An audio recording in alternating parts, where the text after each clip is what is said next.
Hi guys! Welcome to our tutorial about scan algorithm. Hi, I'm Jerwin. I'm Leendsey. Inno, Abdon, Cedric. Yeah.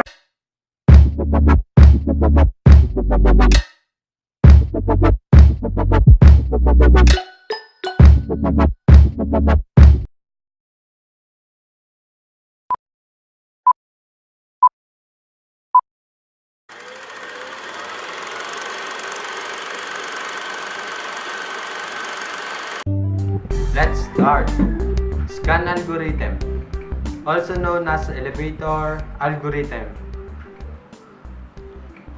This scheduling algorithm to determine the motion of the disk, arm, and head in servicing read and write requests. This algorithm is named after the behavior of a building elevator, where the elevator continues to travel in its current direction, up or down, until empty, stopping only to let individuals off or to pick up new individuals heading in the same directions. This approach works like an elevator does. It scans down towards the nearest and then when it hits the bottom, it scans up servicing the request that it did not get going down. If a request comes in after it has been scanned, it will not be serviced until the process comes back down or moves back up. This process moved a total of 230 tracks. Once again, this is more optimal than the previous algorithm, but it is not the best. Wow!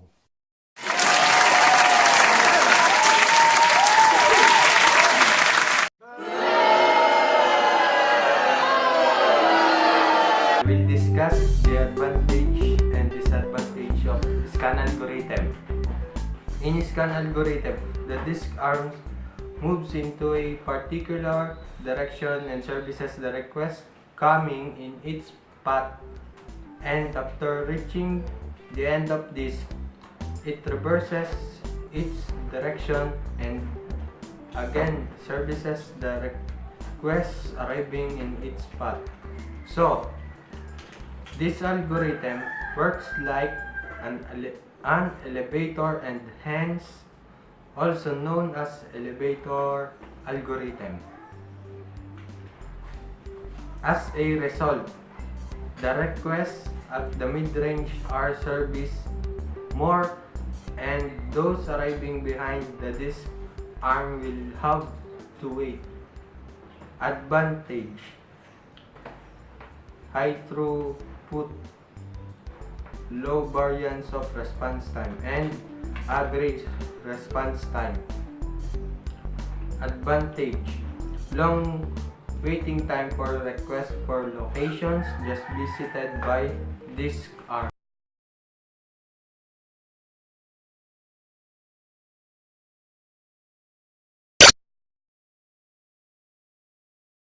Okay, nandito na tayo sa scan algorithm example. Meron tayo sa screen na isang graph kung saan meron siyang 8 numbers. Examples including 98, 183, 37, 122, 14, 124, 65, 67. At meron tayong current head. Provided current head, we have 53. Nakikita niyo sa screen 53, meron tayong 53. Meron tayong isang graph dito na nagsisimula 0 hanggang 199. Okay. So, let's start. Gawa na tayo, drawingin na natin siya.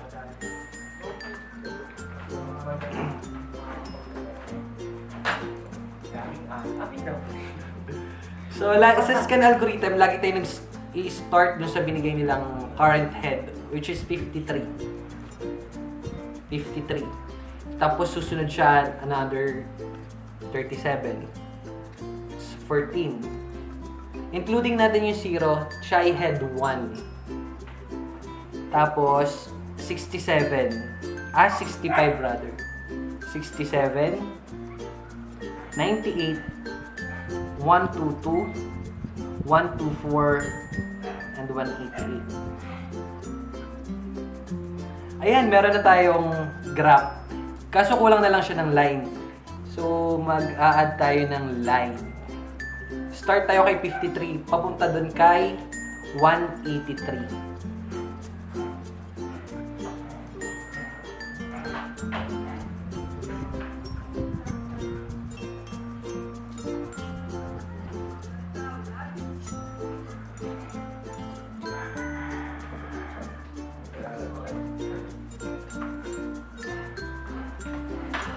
Ayan, tapos na yung ating graph. Pero hindi pa natin nakukompute yung ating, para ma-compute natin yung total number of cylinders, pwede siyang ma-compute sa ganitong paraan.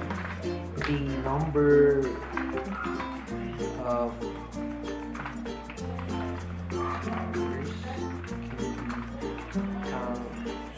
Bobo.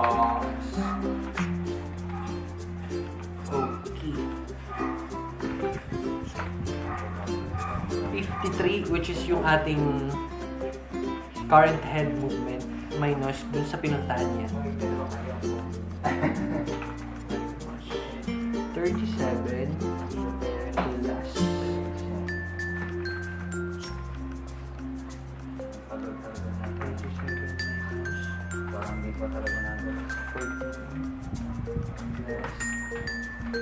14 minus 0.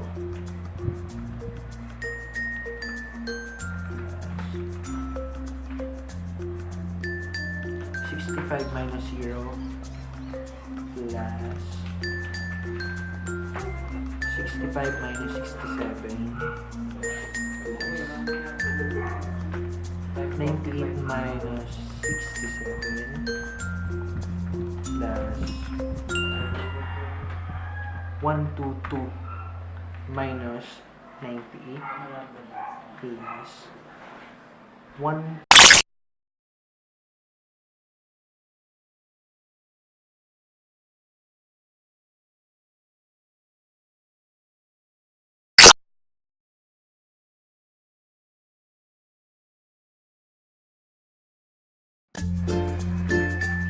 So, punta na po tayo sa kasunod na example.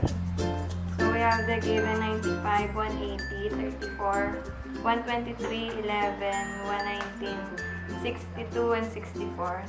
So our current head is 50. So, dun tayo magsisimula.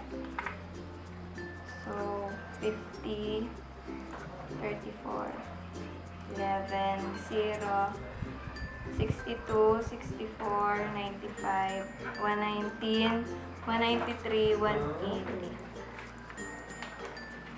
So, lagyan na po natin siya ng flow line. So, 50 to 34, 34 to 11, 11 to 0. Yung 0 po yung tinatawag nating head 1. So, 0 to 62, 60 to 64, 64 to 95, 95 to 119, 119 to 123, and 123 to 180. So, let's proceed to the computation. Ay, sa computation,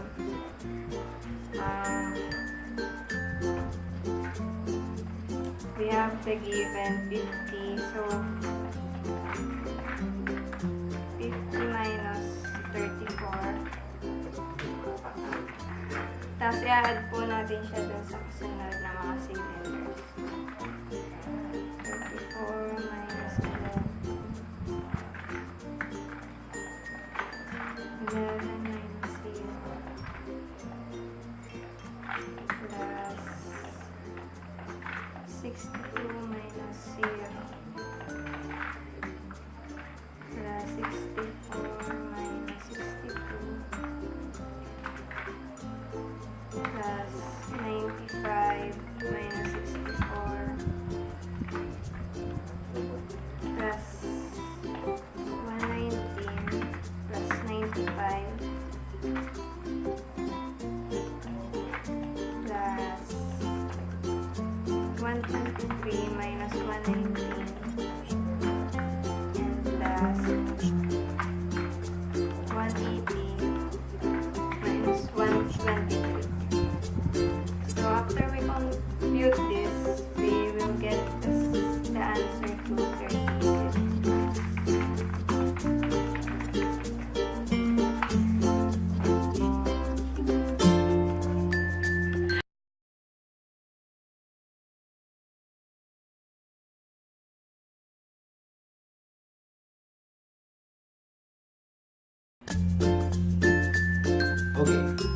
third example, it consists 85, 170, 33, 120, 10, 117, 52, and 62.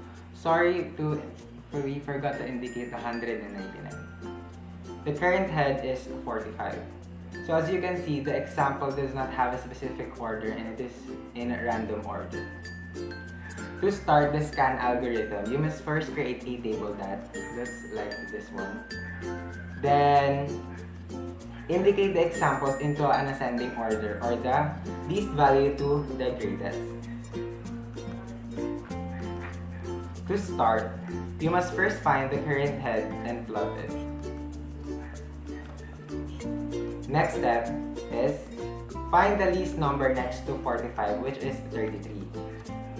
Make a down or a waterfall structure to make it in downward position like that. Then, indicate your movement and name your processor as 1. Next up is find the least number than 33, which is 10. Plot it, make your movement, and name number 2. So some of you may ask, what will be the next step? Because the least number next to 10 is 0. There won't be no problem, so continue plotting your movement. Is it number 3? No. You must name that as H1 or head number 1. So now that we've reached our table, the next step must find the greater number than 45. And obviously, ito ay 52. So, plot it and make sure na kapantay siya nung plot nyo sa 0. Okay, that's good. And continue lang to indicate your movement, process then yung pangalan. So, this one number 3. So, this comes the easy part. Kasi lahat naman sumunod sa 52 ay greater number na kanya sa kanya. So, just continue on plotting and don't forget na kailangan pa downward or pa waterfall yung direction niya. Then, your movement. The direction. And don't forget the numbers. 4, 5, 6, 7, 8, and 9. Now that we've finished the first part of the scan algorithm, the next part is the computation. It is easy because it only indicates addition and subtraction. So first in your computation must be 45, the current head. Then subtract it from the process next to it, which is 2. So, ginamitin natin yung mga numbers ito para mas madali sa atin yung flow ng computation. So, that will be 45 minus 33 plus 33 minus 10. Make sure to indicate it in a parenthesis to prevent confusion.